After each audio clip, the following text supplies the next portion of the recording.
আজকে মরলে কালকে 2 দিন, পরের দিন কেউ কাঁদবে না। যাদের জন্য করলা কামাই, মরলে তারা চিনবে না।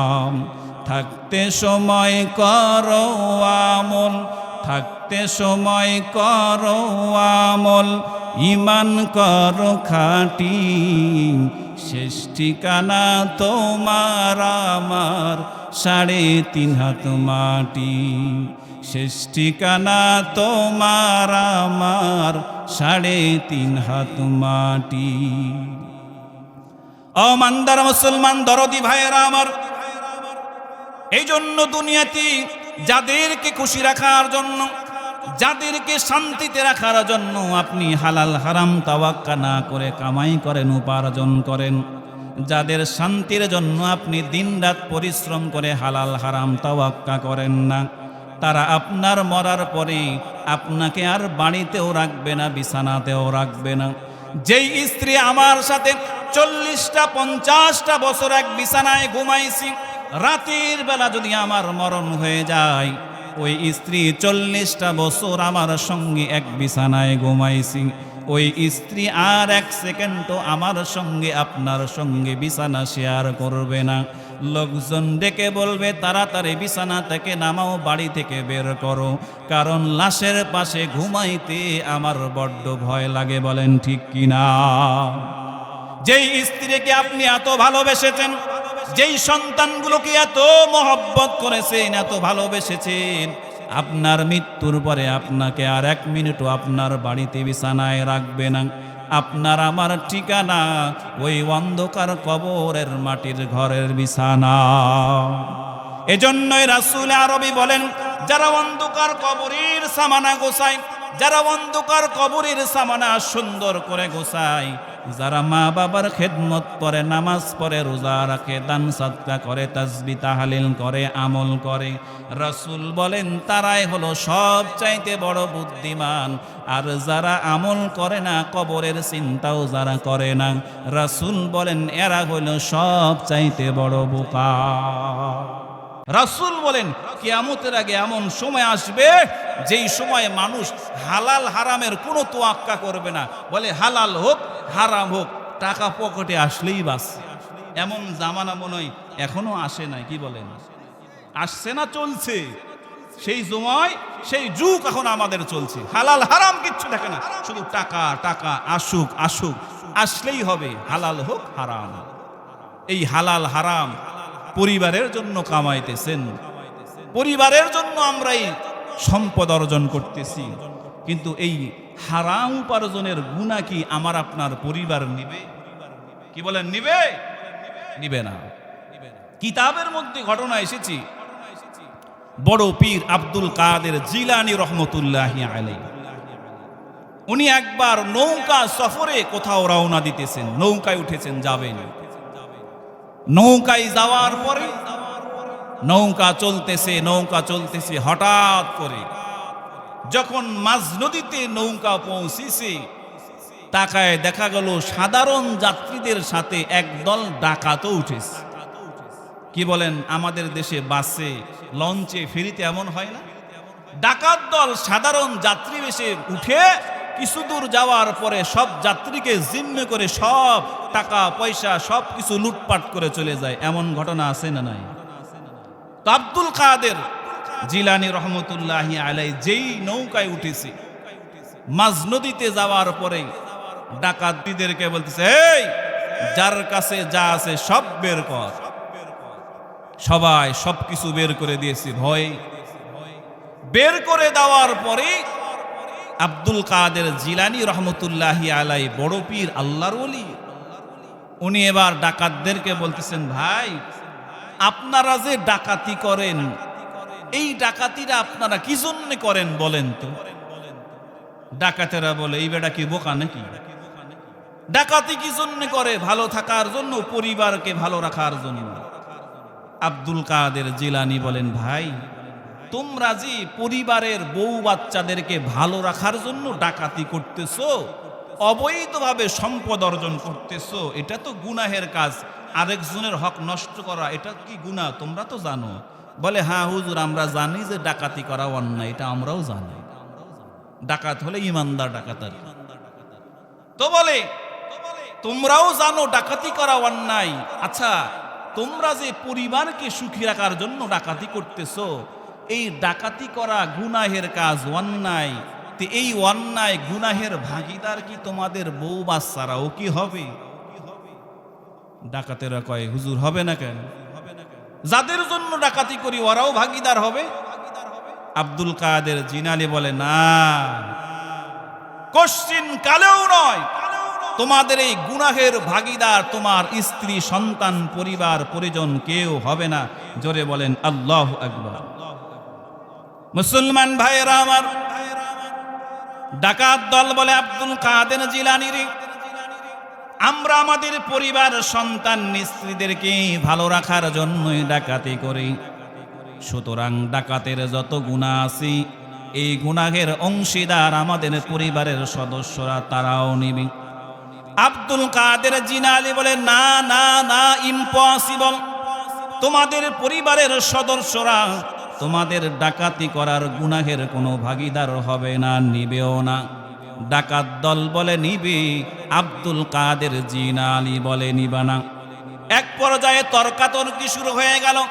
আব্দুল কাদের জিলানী বলেন তোমাদের পরিবারের সদস্যরা গুনাহের ভাগ নিবে না। ডাকাত দল বলে নিবে। এবার আব্দুল কাদের জিলানী বলেন তাহলে ঠিক আছে, এক কাজ করো, তোমরা তোমাদের পরিবারের কাছে চলে যাও, পরিবারদেরকে জিজ্ঞেস করো তারা কি তোমার গুনাহের ভাগ নিবে কিনা।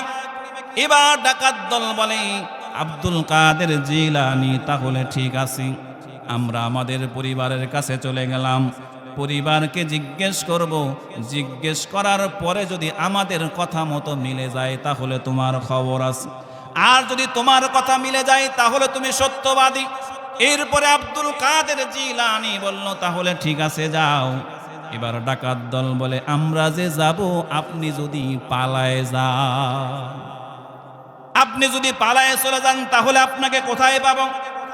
এবার আব্দুল কাদের জিলানী নিজেই বুদ্ধি দিল, ডাকাত দল এক কাজ করো, তোমরা আমাকে সুন্দর করে দড়ি দিয়ে নৌকার সঙ্গে শক্ত করে বেঁধে রেখে যাও। ডাকাত দল আব্দুল কাদের জিলানীকে সুন্দর করে নৌকার সঙ্গে বেঁধে এবার পরিবারের কাছে চলে গেলেন। সবাই নিজের নিজের বাড়িতে চলে গেলেন। বাড়িতে যাওয়ার পরে এবার স্ত্রীকে ডেকে বলে, বিবি আমার, তোমাকে সুখে রাখার জন্য আমি ডাকাতি করি, ছিনতাই করি, মানুষকে মারে হত্যা করি। ওরে বিবিরে, ডাকাতি করা তো মারাত্মক অন্যায়, অনেক বড় গুনাহের কাজ।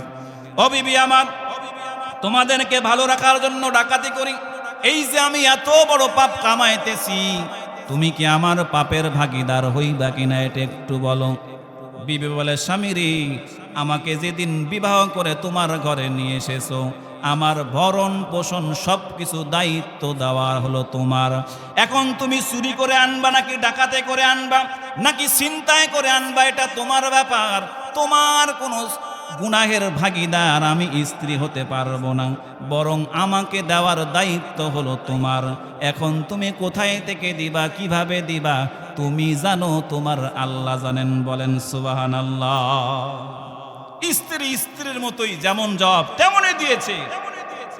সন্তানকে জিজ্ঞেস করে, বাবা আমারও সন্তান আমার, তোমাদেরকে ভালো রাখার জন্য আমি ডাকাতি করি, খুন করি, হত্যা করি, তোমাদের সুখের জন্য আমি কত কষ্ট করি, যে অপরাধ করি, গুনাহের কাজ করি।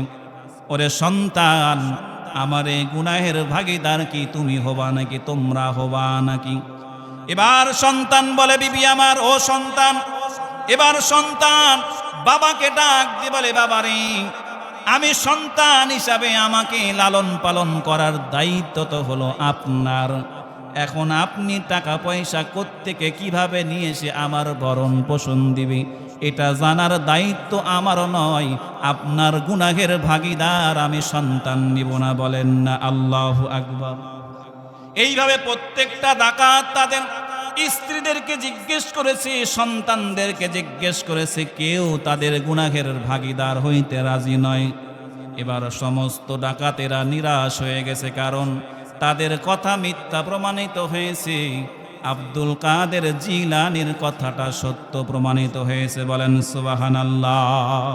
আউলিয়ারা কারে উকবা ইখতিয়ার, জাহেলারা কারে দুনিয়া কা ইখতিয়ার, মাইলে মুমিন সুয়ে মুমিন মিশাওয়াত, মাইলে কাফের সুয়ে কাফের মিশাওয়াত। সমস্ত ডাকাত দলেরা নিরাশ হয়ে চলে এসেছেন। আব্দুল কাদের জিলানী রহমতুল্লাহি আলাইহির কাছে এসে বলে, ও আব্দুল কাদের, আপনি যে বলেছিলেন আমাদের ডাকাতের গুনাহের ভাগীদার আমাদের স্ত্রী সন্তান কেউ নেবে না, ও আব্দুল কাদের জিলানী, আপনার কথাটাই সত্য প্রমাণিত হয়েছে। আমরা আমাদের স্ত্রীদেরকে জিজ্ঞেস করেছি, সন্তানদেরকে জিজ্ঞেস করেছি, আমাদের স্ত্রী সন্তান কেউ আমাদের ডাকাতির গুনাহের ভাগীদার হবে না। সুতরাং আজকে থেকে তাওবা করলাম, আর ডাকাতি করব না, আর চিন্তাই করব না, আর লুটপাট করব না। আজকে আপনার হাতে হাত রেখে বায়াত হয়ে গেলাম, আজকে থেকে আমরা ইমানদার সাধারণ মুসল্লি হয়ে গেলাম। বলেন সুবহানাল্লাহ। কিতাবের মধ্যে পাওয়া যায় ওই ডাকাত দলেরা আব্দুল কাদের জিলানীর হাতে হাত রেখে বায়াত হয়ে গেল।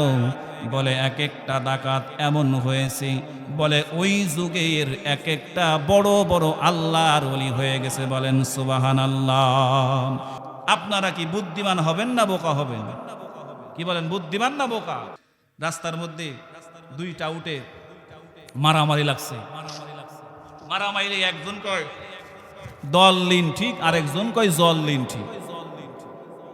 এখন রাস্তা দিয়ে আরেকজন হেঁটে যায়, যাওয়ার পরে ওই ব্যক্তিরে ডাক দিছে, ডাক দিল, ওই এদিকে আয়। কি হইছে?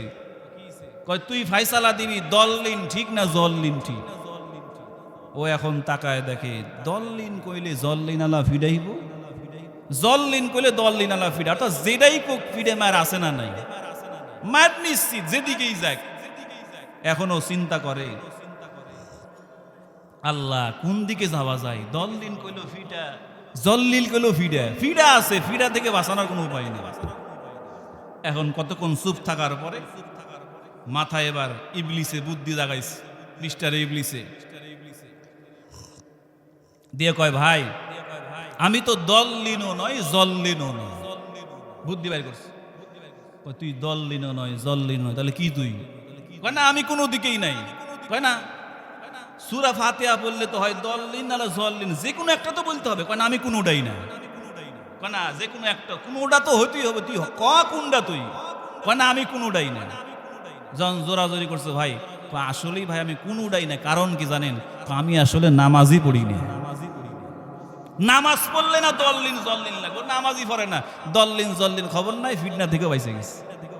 এরকম কিছু টাউটও আপনাদের এখানে আছে, আছে না নাই? বেশি চালাক। তো বলেন যারা দুনিয়া থেকে পরকালের কবরের সামানা গোছায় এরা হলো কি? বুদ্ধিমান। আর যারা দুনিয়াতে থেকে কবরের সামানা গোছায় না, কবরকে ভুলে যায়, রাসূল মানে এরা হলো সবচাইতে বড় বোকা। তো আপনারা বুদ্ধিমান হবেন না বোকা হবেন? আল্লাহুম্মা ইন্না নাসআলুকাল জান্নাতা ওয়া নাউযু বিকা মিনান নার। আল্লাহুম্মা ইন্না নাসআলুকা ইলমান নাফিআ ওয়া ঈমানান কামিলা ওয়া কলবান খাশিআ ওয়া লিসানান যাকিরা ওয়া আমালান মুতাকাব্বালা ওয়া রিজকান হালালান তাইয়্যিবা ওয়া শিফাআন মিন কুল্লি দা। ইয়া রাব্বাল আলামিন, ওগো মাওলায়ে কারীম, ইয়া আল্লাহ, ফতেপুর দক্ষিণ পাড়া জামে মসজিদ কর্তৃক আয়োজিত আজকের এই বিশাল ওয়াজ মাহফিল, ইয়া আল্লাহ দীর্ঘক্ষণ যাবৎ হযরত উলামায়ে কেরাম তোমার কোরআন থেকে আলোচনা করেছেন। ইয়া আল্লাহ তোমার বান্দা বান্দিরা ধৈর্য সহকারে আলোচনাগুলো শুনেছে। ইয়া আল্লাহ যেই কথাগুলো এই মাইকে আলোচনা করা হয়েছে, যারা শুনেছে, যারা আলোচনা করেছে, আল্লাহ ভালো ভালো কথাগুলো বেছে বেছে আমাদের সবাইকে আমলের তৌফিক তুমি দান করিয়া দাও। ইয়া রাব্বাল আলামিন, আজকের এই মাহফিলকে যারা অর্থ দিয়ে, সময় দিয়ে, শ্রম দিয়ে, বিদ্যুৎ দিয়ে, মাইক দিয়ে, প্যান্ডেল দিয়ে বয়ান করে, বয়ান শুনে, ইয়া আল্লাহ যে যেভাবে সহযোগিতা করেছে মালিক, প্রত্যেকের সহযোগিতাকে তুমি কবুল করিয়া নাও। ইয়া রাব্বাল আলামিন, আজকের এই মাহফিলে সম্মানিত সভাপতি, ইয়া আল্লাহ এই মসজিদের ইমাম ও খতিব সাহেবকে তুমি কবুল করিয়া নাও। ইয়া আল্লাহ সহ সভাপতিবৃন্দদেরকে কবুল করিয়া নাও। ইয়া আল্লাহ প্রধান অতিথিকে কবুল করিয়া নাও। ইয়া আল্লাহ আরও যারা মেহমান আছেন আমন্ত্রিত হযরত ওলামায়ে কেরামদেরকে কবুল করিয়া নাও। ইয়া আল্লাহ বিশেষ করে হাফেজ কারি মাওলানা রফিকুল ইসলাম ভাইকে তুমি কবুল করিয়া নাও। ইয়া আল্লাহ তার দুইটা সন্তানকে হাক্কানি রব্বানি আলেম হিসেবে কবুল করিয়া নাও। ইয়া আল্লাহ আমাদের এলাকার মধ্যে খায়র বরকত নাজিল করিয়া দাও। ইয়া আল্লাহ যারা অভাবে আছেন, ইয়া আল্লাহ প্রত্যেকের অভাবকে তুমি দূর করিয়া দাও। ঋণ থাকলে ঋণ পরিশোধের ব্যবস্থা করিয়া দাও। ইয়া আল্লাহ পেরেশানিগুলো দূর করিয়া দাও। ইয়া আল্লাহ মানসিক অশান্তিগুলো দূর করিয়া দাও। ইয়া আল্লাহ শান্তির ফায়সালা তুমি করিয়া দাও। ইয়া আল্লাহ প্রত্যেকের ঘরে ঘরে শান্তির সুবাতাস তুমি প্রবাহিত করিয়া দাও। ইয়া রাব্বাল আলামিন, আমরা যারা হাত তুলেছি মালিক, জানি না কার মা নাই, জানি না কার বাবা নাই। ইয়া আল্লাহ এমন বান্দা এখানে আছে যেই দুইখানা হাত তোমার দরবারে উত্তোলন করেছে। এই দুইখানা হাত দিয়ে জন্মদাতা বাবার লাশটা নিজের হাতে কবরে রেখেছে। ইয়া আল্লাহ এমন বান্দা এখানে আছি এই দুইখানা হাত দিয়ে জনম দুঃখিনী মায়ের লাশটা নিজের হাতে কবরে রেখেছে। ইয়া আল্লাহ এমন বান্দা আছে এই দুইখানা হাত দিয়ে মা বাবা উভয়ের লাশটা নিজের হাতে কবরে নামাইস। ইয়া আল্লাহ নিজের হাতে মা বাবার কবরে মাটি চাপা দিস। ইয়া আল্লাহ ওই দুইটা হাত তোমার দরবারে উত্তোলন করেছে মালিক, দয়া করে আল্লাহ আমাদের মা বাবার কবরগুলোকে জান্নাতের বাগান বানায় দাও। ইয়া আল্লাহ মা বাবার শরীরে জান্নাতে পোশাক পরিধান করায় দাও। ইয়া আল্লাহ তোমার বান্দা বান্দিরা মা বাবার জন্য অনেকেই দান করেছে। আল্লাহ প্রত্যেকের দানকে তুমি কবুল ও মঞ্জুর করিয়া নাও। ইয়া আল্লাহ সর্বনিম্ন থেকে সর্বোচ্চ পর্যন্ত তোমার ঘর মসজিদের জন্য যারা সহযোগিতার হাত বাড়িয়ে দিয়েছে মালিক, ইয়া আল্লাহ তাদের জন্য তুমি রহমতের হাত প্রসারিত করিয়া দাও। ইয়া আল্লাহ আসমানি জমিনি বালা মুসিবত থেকে হেফাজত ফরমাও। ইয়া আল্লাহ আমাদের জমিনের উর্বরতাগুলোকে বৃদ্ধি করিয়া দাও। ইয়া আল্লাহ সন্তানগুলোকে নেক সন্তান হিসেবে কবুল করিয়া নাও। ইয়া আল্লাহ আমাদের রুটি রুজির মধ্যে বরকত দান করিয়া দাও। ইয়া আল্লাহ হালাল উপার্জনের ব্যবস্থা তুমি করিয়া দাও। ইয়া রাব্বাল আলামিন হারাম থেকে হেফাজত ফরমাও। ইয়া আল্লাহ এই এলাকার যত অসুবিধা আছে আল্লাহ সকলগুলোকে তুমি সুবিধাতে রূপান্তর করিয়া দাও। ইয়া রাব্বাল আলামিন খাস করে মালিক আমাদের জিন্দেগির গুনাহগুলো তুমি মাফ করিয়া দাও। এ জীবনে না করিলাম বন্দেগি, গুনাহ করে কাটাইলাম জিন্দেগি।